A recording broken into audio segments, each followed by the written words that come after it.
Olá a todos! Hoje nós vamos continuar falando sobre este livro aqui, Gênesis 6, Conspiração do Gênesis 6, como sociedades secretas e descendentes dos gigantes planejam escravizar a humanidade. E hoje a gente vai falar sobre o grande dilúvio.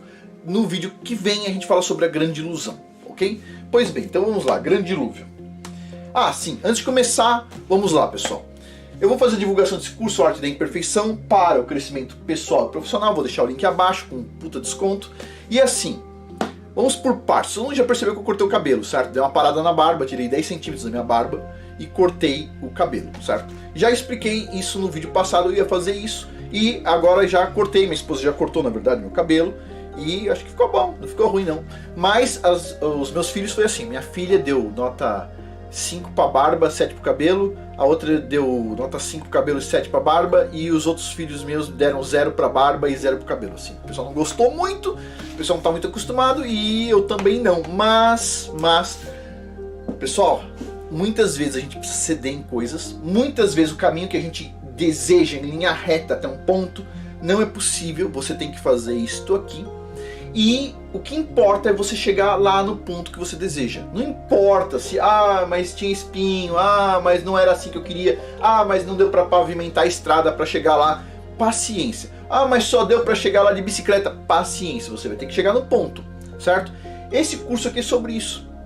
Se você pensa em participar de uma comunidade um dia, você vai ter que pensar em trabalhar com esse assunto aqui, filho. Imperfeição, todo ser humano é imperfeito, a gente tem que saber trabalhar com isso. Pois bem, dito isso, já vou falar mais uma coisa. No vídeo passado eu falei que eu planejo visitar várias comunidades, por isso que eu já cortei o cabelo e tal, já dei uma arrumada, etc. Mas assim, também planejo eventualmente, vou fazer um estudo sobre comunidades, talvez, eventualmente, não tenho certeza, montar uma comunidade aqui nos Estados Unidos. Para quem estiver aqui nos Estados Unidos, não adianta pessoas do Brasil me mandarem e-mail, não vai funcionar, ok? Não vou montar no Brasil também, metade dos meus filhos já nem falam mais português, então assim, não dá, infelizmente não dá, pessoal, fico triste, mas não dá, então vai ser aqui.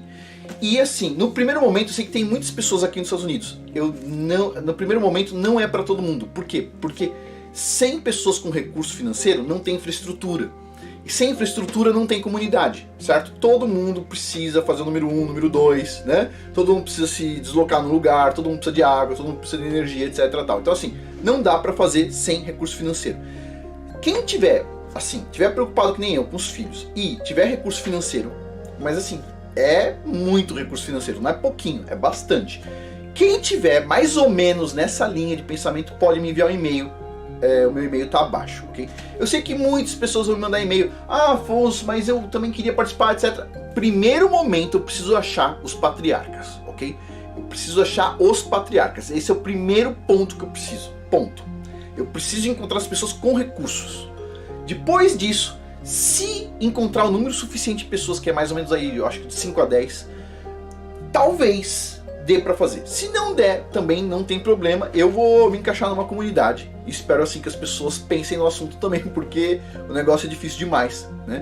Então a gente tem que pensar nisso ou a gente perde a nossa descendência lá na frente. Então, eu tô programando isso. Quem tiver interesse, tiver recurso financeiro, tá o meu e-mail abaixo aí, certo? Pois bem, Afonso, mas eu também queria, etc. Pessoal, desculpa, primeiro momento, tudo tem etapas, ok? Primeiro momento é esse. Depois as pessoas do primeiro momento decidem o segundo momento e assim sucessivamente, né? A gente põe uma visão completa e depois as pessoas vão validando ou não as coisas. Lembrando, olha, a arte da imperfeição, a gente tem que saber lidar com isso aqui, certo? O ser humano não é perfeito. Pois bem, agora, quem tiver interesse neste curso e outros cursos, tá aqui, indico vários cursos que tem aqui do canal. Esse mês de abril que está chegando, eu vou estar colocando um curso sobre ervas medicinais, certo? Que já está quase pronto, só falta gravar. Eu vou estar colocando esse curso aqui de ervas medicinais. Os outros cursos que tem em planejamento são para os outros meses. Mas vamos lá. Antes eu estava tentando colocar até 2 cursos por mês. É um curso por mês que eu garanto, tá? 2 agora vai ser difícil, porque eu estou pesquisando sobre comunidades. Mas vamos lá, continuando aqui. O grande dilúvio. Tudo sobre este livro aqui. Então vamos lá. Os Néfilins, eles controlam a história e por isso o dilúvio tem sido completamente ignorado do conhecimento comum na Era Moderna. Ou seja, na Era Moderna todo mundo diz assim, isso é uma lenda, não sei o que. Todos os povos antigos falam sobre esse dilúvio. Aí todo mundo diz, não, Nós aqui que não sabemos nem fazer uma colher, né? Porque é uma fábrica lá na China que faz, certo? Nenhuma colher consegue fazer. Diz, a gente é inteligente. Nossa, a gente foi pra Lua. Ah, foi, você foi pra Lua. Sim, você fala pra pessoa. Tá vendo? Então o que acontece? Todo mundo pensa que é super inteligente. E todo mundo antigo era idiota. Basicamente é isso que as pessoas acreditam. Então na era moderna, tudo que deveria nos preocupar virou conto de fada na mente das pessoas, certo? Se todo mundo entendesse que esse dilúvio foi real, que isso aí foi uma situação dramática, etc. tal, eu acho que as pessoas teriam medo de profanar a Bíblia, profanar casamento, etc., como as pessoas fazem nos dias de hoje. Bom, mas tudo bem. Continuando aqui.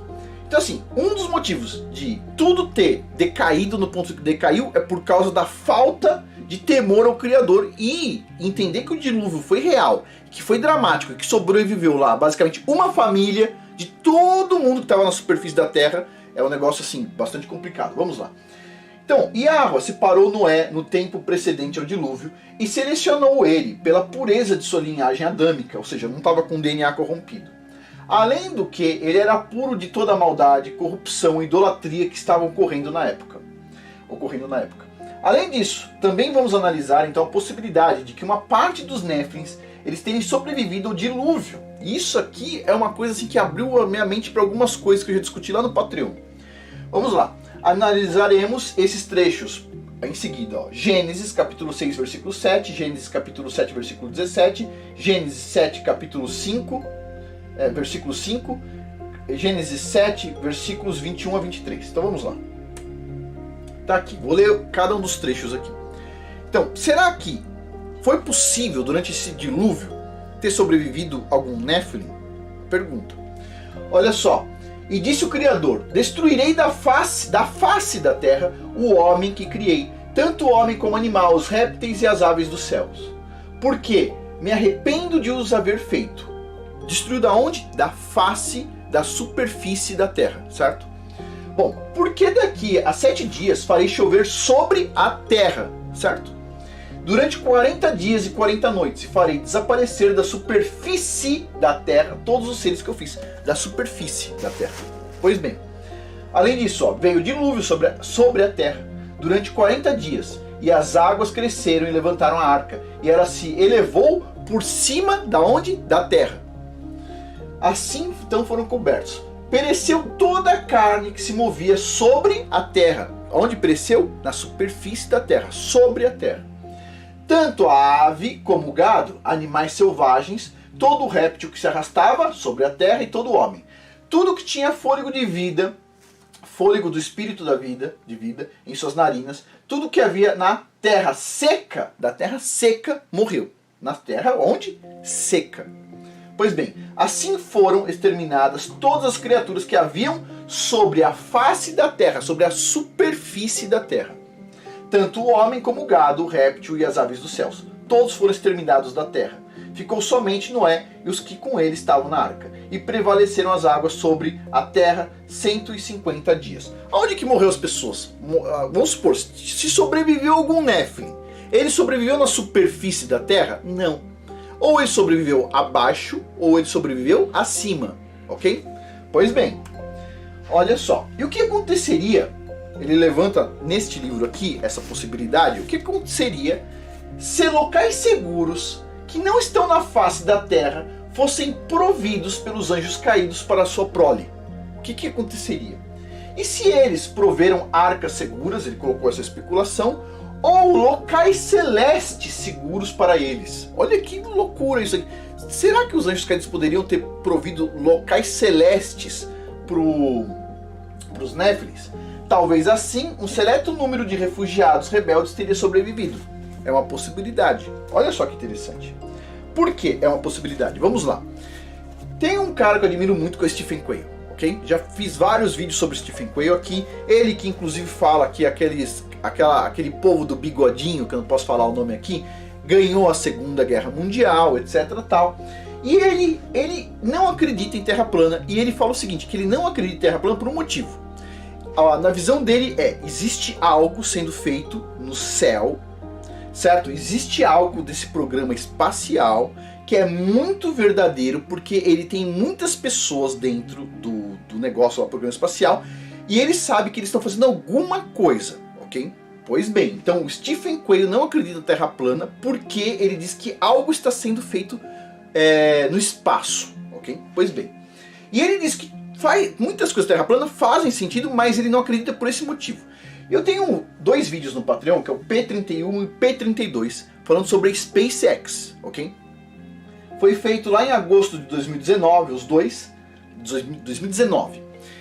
Onde a gente está falando sobre a SpaceX. E a SpaceX é uma incógnita, porque você pega as filmagens do foguete da SpaceX, aí eu mostro algumas aqui, não dá nem para mostrar no YouTube porque tem direitos autorais, etc. Tal, mas você vê, ele entra numa barreira que parece que ele entrou na água. Ele simplesmente parece que ele entra na água e você vê até o lastro, como se fosse uma água passando.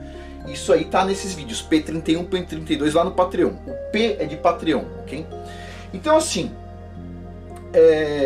a gente discutiu sobre isso aqui. A SpaceX está fazendo alguma coisa. A questão é, por que os caras estão colocando tanto recurso para entrar na água de cima? Porque na Terra plana, todo o Patreon é baseado em Terra plana, certo? Então assim, a gente não acredita num universo gigantesco, com os planetas milhões de anos, milhares de quilômetros, milhões de quilômetros, e nada de milhões de anos-luz, nada disso.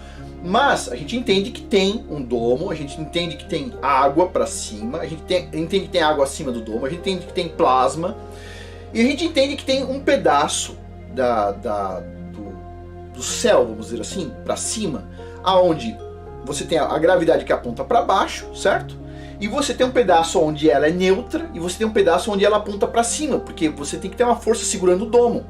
E isso tudo tá no modelo do David Lapointe, certo? Que fez um estudo maravilhoso lá, 3 horas, ele não é terraplanista, mas ele fala sobre como funciona a gravidade, certo? Ele coloca uma gravidade eletromagnética, ele explica isso. E aí os terraplanistas pegaram isso aí e aplicaram o modelo terra plana para explicar qual força segura o domo. Porque se você tem um domo, você tem que ter uma força segurando ele. Mas se você tem uma força apontando para baixo aqui, que está empurrando a gente para baixo, e tem uma força para cima empurrando o domo, tem um espaço que é neutro. E isso está lá no modelo David Lapointe. Pois bem, então, sim, a SpaceX está fazendo alguma coisa, ponto. Agora, a pergunta era, por que eles estão fazendo isso? E a especulação que tinha era mais ou menos o seguinte: não, as elites estão tentando encontrar algum lugar dentro tem um domo no domo para tentar se proteger da inversão do campo magnético, porque a inversão vai destruir muita coisa. E essa era a especulação. E de repente eu pego esse livro aqui e o Stephen Quayle diz: sim, eles estão investindo muito dinheiro agora na parte espacial para procurar alguma coisa no céu. Agora, veja bem, nesse livro aqui o que ele levanta a possibilidade? Será que os anjos caídos indicaram uma posição do céu, um local seguro no céu para alguns rebeldes ficarem lá? Como que eles chegaram lá? É um ponto interessante, né? Então a gente começa a entender um pouco sobre o que está acontecendo aqui com essa SpaceX. A gente começa, tipo assim, ter um vislumbre do que está acontecendo. Lá no Patreon a gente também falou, olha só, no dia 22 de dezembro de 2019, a gente estava falando sobre afungentamento, catalogação, monitoramento e controle, ou chip, antes da inversão do campo magnético. Lá atrás, muito tempo atrás, a gente já estava falando o seguinte: olha, agora vai acontecer tal fase, assim assado, porque a gente usa isso em determinados pontos, de como faz monitoramento de coisas, etc. Tal, a gente usa esse tipo de coisa aqui. E pronto, dito e feito, veio em seguida. Olha só, no vídeo P66 lá no Patreon, a gente tem controle social no fim dos tempos. O que a gente está observando agora? Vai vendo. E no P81 lá no Patreon, o vídeo P81 tem mais de 150 vídeos lá no Patreon. P81, guerra contra oxigênio. Adivinha o que está acontecendo agora? Tudo teoria da conspiração. Vai vendo.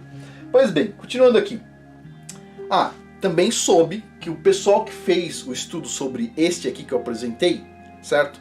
Não fui eu que fiz esse estudo aqui, simplesmente eu vi o estudo sobre o assunto e coloquei lá no Patreon, tá? As 2 pessoas que fizeram esse estudo aqui morreram, tá? Então, tipo assim, tomou um tiro e o outro morreu de...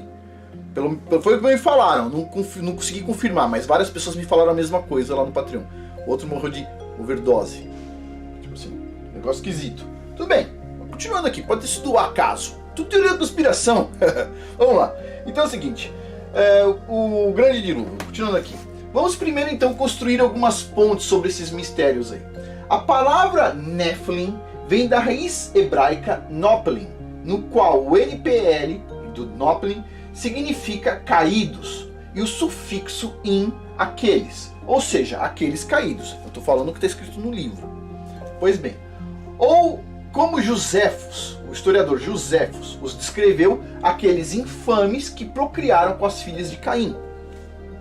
Pois bem, adicionalmente, a raiz aramaica vem da palavra Néfila, ou Orion, presta atenção nisso aqui, Orion, ok? Sugerindo que eles estão, de alguma maneira, ligados a essa constelação de Orion, ok?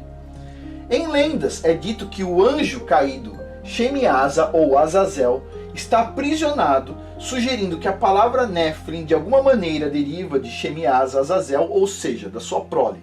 Os Néfilins eram conhecidos como os caídos, depois de seus progenitores, os anjos rebeldes, que entraram em rebelião contra Yahweh, liderados então por Rei Léo, que é o Hassatã. Pois bem, vamos a um ponto aqui. Quero deixar uma coisa clara. Tudo que eu estou falando aqui está nesse livro aqui, ok? Ponto. Eu não vou falar nome de religião aqui, ok? Não vou falar porque eu não quero entrar em conflito. Mas eu quero que as pessoas desse segmento saibam uma coisa. Presta atenção. Olha só, os Néfilins, em termos linguísticos, o livro está linkando eles com a constelação de Orion, tá? São descendentes de anjos, ou talvez até tenham anjos caídos presos lá, em algum lugar, nessa constelação de Orion, ok? E tem uma religião que diz que está esperando o Messias, anjo, vindo da constelação de Orion. Então, só vou colocar esse ponto aqui porque quem é dessas seitas saiba o que você está esperando. Só isso. Estou falando o que está no livro. Ponto.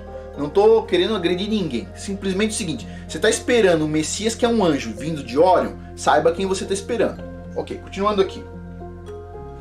Então assim, essas constelações de Orion aí, a constelação de Orion, o pessoal diz que tem a ver com as pirâmides, que um dia foram alinhadas com ela, etc. tal. No modelo da Terra plana, faz algum sentido, no sentido que a Terra de tempos em tempos, ela cresce de tamanho, certo? Então as constelações, quando há expansão, elas mudam um pouco de posição, certo? Elas perdem alinhamentos, etc. tal, porque a Terra expande. Então você tem uma Terra menor, que depois, quando acontece a inversão, ela expande, ela expande, ela expande, certo? Então ela vai ficando maior. Então, vamos dizer assim, eu não sei, isso aqui pra mim é coisas místicas, etc. tal, mas eu sei que as lendas antigas falam que as coisas estão apontadas para a constelação de Orion e não sei o que de Orion, etc. tal, e pode ter certeza que essas coisas místicas aí não vêm do Criador, porque isso não está na Bíblia, ok? Vem, adivinha de quem? Vai esperando. Continuando aqui. Em Gênesis, homens de renome vêm do hebraico Giborim. A gente já falou sobre o Giborim em vídeos passados já. Que significa, basicamente, segundo diz este livro aqui, potestade. Ou seja, aquele que manda, quem exerce domínio absoluto por força e poder. No dicionário Webster, potestade significa aquele que possui poder, ou um príncipe. Assimilando essa informação, entendemos que os Néfilins, eles eram líderes, príncipes, reis das civilizações antigas, ou seja, potestades poderosas que exerciam absoluto poder pela tirania, pois estavam apoiadas em sua própria força e tamanho, obtidas através de alterações genéticas de seus procriadores. Os anjos caídos conspiraram junto com o rei Léo, ou seja, o capeta, para criar uma raça abominável designada a ser uma praga contra a semente adâmica. Assim que os Néfilins começaram a dominar, se tornaram corruptos. Diz que eles se tornaram confiantes e orgulhosos de si mesmos, devido à sua força, e se rebelaram contra o Criador Yahweh. É recordado que Azazel e seus infames anjos caídos é que ensinaram as iniquidades aos Néfilins, os quais corromperam todo mundo pré-diluviano. Uma vez no poder, os Néfilins se tornaram líderes injustos, potestades malignas, e eram contra tudo que era bom, ou seja, a lei do Criador Yahweh. Eles eram habilidosos, como nenhum outro em guerra e violência. E isso explica o Gênesis capítulo 6, versículo 5, ok? O Gênesis 6, capítulo 5, a gente vai ler depois, vou deixar para depois. Mas, já vou adiantar para vocês assim, O que a gente vê no mundo é as pessoas adorando anjos caídos. Os caras que, tipo assim, odeiam o ser humano. Basicamente é isso. E as pessoas amam anjo caído. Ah, é maravilha. Vamos ver. Agora vamos lá. Não é muito difícil agora entender que os Néfilins, eles viam a si mesmos como deuses, entre aspas. Deuses terrenos, pois eram capazes de dominar facilmente a vida naquele tempo. E toda forma de estrutura cultural pela força. Eles escravizavam os humanos, impondo suas vontades e costumes sobre eles, que deve ter incluído então a introdução de idolatria de novos deuses. Novos deuses, adivinha quem eram os novos deuses? Vai vendo. O livro de Baruch recorda que essa raça de gigantes era habilidosa em guerra e na arte da intimidação. O que a gente está vendo hoje? Que interessante, né? A arte da intimidação. Interessante esse negócio. Você está vendo algumas autoridades intimidando as pessoas? Adivinha de quem que eram os mestres na arte da intimidação? Vai vendo. Então assim, a arte da intimidação é ensinada por quem? Azazel. Como Yahweh não escolheu este povo para si, ele reteu os verdadeiros caminhos do conhecimento e sabedoria deles. O poder dos Néfilins vinha da sua força e não da sua inteligência. Eles não eram muito assim inteligentes, era da força que vinha. A sua falta de sabedoria resultou em uma rebelião aberta contra Yahweh, levando-os ao caminho da sua própria destruição. Eles não tiveram sabedoria para salvar a si mesmos, certo? O Hungers, ele coloca aqui, afirma que essa união não natural violou a ordem natural da criação divina e a anormalidade criada foi tão chocante que foi necessário um julgamento divino no mundo todo, conhecido como dilúvio. Porém, é recordado que Yah não somente julgou e condenou esses gigantes malignos e a humanidade corrompida, ele enviou o seu ramo de oliveira até eles, Noé, ele enviou Noé. Conforme Josefos, Noé foi enviado a persuadir essas potestades do mal a mudar os seus caminhos e a honrar o verdadeiro Elohim do universo, Yahweh Tsevaot. O Alcorão recorda que Noé foi enviado como mensageiro e profeta de Yah para avisar os pré-diluvianos a adorar apenas Yahweh e que não existiam outros deuses e que deveriam se arrepender de seus caminhos malignos ou teriam que encarar o dia de sua destruição que iria chegar. Um ponto aqui, muitas pessoas falam o seguinte: Afonso, este livro aqui o cara cita o Alcorão muitas vezes. Esse cara cita a Bíblia, ele cita o livro de Enoque, ele cita outros tantos livros e ele cita o Alcorão. Eu não sei qual é o problema das pessoas com o Alcorão. É o seguinte, no Alcorão diz que Maria, Miriam, mãe do Messias e Yahusha era virgem, certo? Na Bíblia diz a mesma coisa. Tipo assim, eu vou dizer que o Alcorão tá errado se isso bate com a Bíblia? Tudo que tiver em qualquer livro e for compatível com a Bíblia, eu coloco como ok, correto, ok? Então, o que ele está falando aqui? Ele citou o Corão, que pecado. Pessoal, desculpa, se tem alguma informação aqui que bate com a Bíblia e completa a nossa visão, eu concordo com ele, a gente deve pensar no assunto, certo? Então, eu não estou levando isso em conta, assim, não pode falar sobre isso e aquilo. Pessoal, desculpa. Vamos lá, eu faço a filtragem aqui, todo mundo faz a filtragem junto, certo? Olha só, a descrição da interação entre Noé e os Néfilins é rica em detalhes e intrigante em sua natureza. Hungers documentou que Yahweh esperou 120 anos enquanto Noé construía a arca e ao mesmo tempo chamava o povo ao arrependimento. Foi recordado que os pré-diluvianos viam Noé construindo a arca, escarneciam e riam da sua fé. Então ele avisou, não foi desavisado. Foi pego assim, começou uma inundação, ninguém soube. Todo mundo soube o que ia acontecer, ponto, foi avisado. Noé viveu 950 anos total. 600 anos antes do dilúvio, é recordado que ele avisou o mundo da catástrofe que estava por vir, incluindo os Néfilins. As notas do Alcorão dizem que os pré-diluvianos estavam preocupados, pois Noé argumentava tanto com eles que eles ordenaram Noé a parar as condenações e queriam trazer punição a ele. Bom, me faz sentido, certo? O que o pessoal está falando aqui no Alcorão.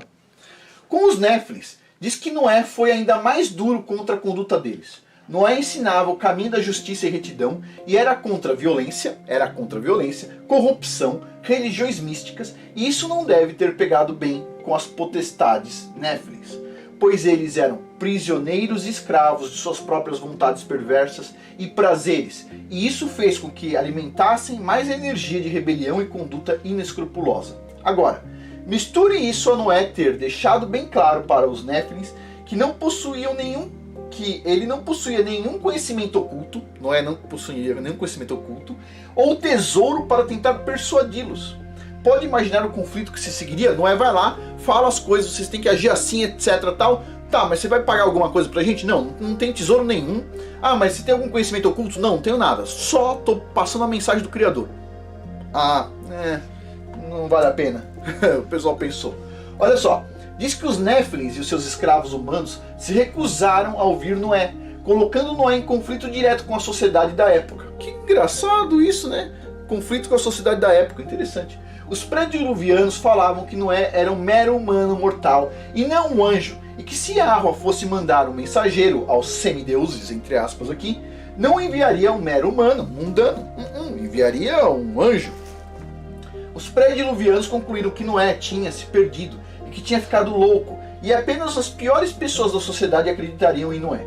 É dito que Noé pregava dia e noite, mas isso só fazia com que as pessoas se afastassem mais da mensagem. As sessões entre Noé e os Néfilins devem ter sido bem intensas, pois Noé ficou com medo que os Néfilins matassem ele e sua família, e essa ameaça se tornou tão aparente que Noé e sua família tiveram que fugir daquela terra para garantir a sua segurança. Quanto mais Noé pregava, mais eles se recusavam a ouvir, persistindo na sua rejeição, e mais eles cresciam em arrogância e insolência. A tensão atingiu tal ponto que eles falavam que iam matar Noé por apedrejamento se ele não parasse de falar. Ou seja, o pessoal ficou bem raivoso. Então assim, Noé foi chamado de maluco, louco, mentiroso, ele foi repreendido, ele foi escarnecido, rejeitado por pessoas violentas e descrentes, certo? E o que a gente vê nos dias de hoje? Pois bem, então é o seguinte, dá para perceber que o que estava acontecendo naquela época já começou já nos dias de hoje, certo? A questão de opressão, vocês estão vendo alguém sendo oprimido por vender picolé na rua? Vocês estão vendo alguém ser oprimido por vender uma laranja na rua? Vocês estão vendo pessoas pobres ser oprimidas por quererem trabalhar? Vocês estão vendo alguma coisa tipo? Não, só na época de Noé acontecia isso, não é verdade? Claro! Então assim, no próximo vídeo a gente vai falar sobre a grande ilusão. Vocês vão ver como estava naquela época e como está hoje. Só um nível de comparação. Uma comparaçãozinha, nada demais, ok? Vai vendo. Então assim, e para finalizar, quem tiver interesse no curso Arte da Imperfeição para o crescimento pessoal e profissional, link abaixo, lembrando.